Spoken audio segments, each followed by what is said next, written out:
Благодарам. Почитувани граѓани, почитувани медиуми. Криминалот и корупцијата во Република Македонија почнуваат и завршуваат со Зоран Заев.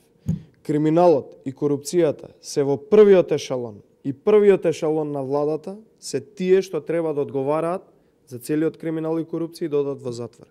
Стејт департментот нотира висока корупција во владата, а пак Зоран Заев негира.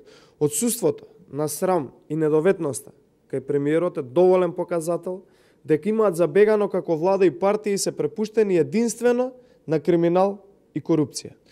Очигледно за Заев не е прв ешалон Ден Дончев, кој го видовме како зема неколку пачки со пари како транша за рекет и тоа на видео. Јавно, целата јавност го виде, Зоран Заев негира.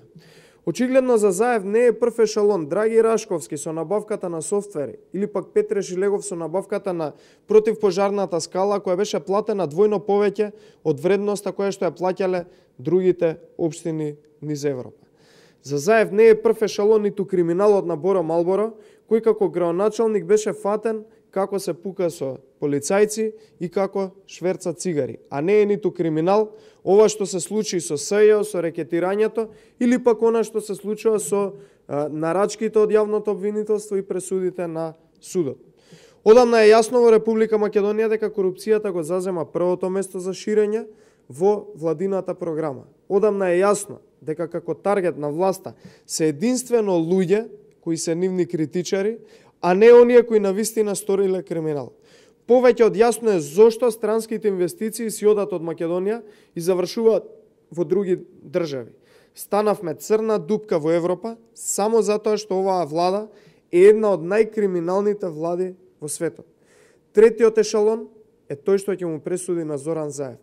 Почитувани граѓани, почитувани медиуми, доволно е омаловажување и навреди за обичните граѓани, кои Зоран Заев ги нарекува трет ешалон, додека пак тој самиот и останатите, народски кажано, ослепеа од крадење на државата и граѓаните. Ако на некој не му е јасно кој краде и кој е корумпиран во државава согласно ешалоните, нека размисли дека скапи мајбаси возат семејството на Заев, а не обичниот граѓанин од третиот ешалон како што го нарекува Зоран Заев.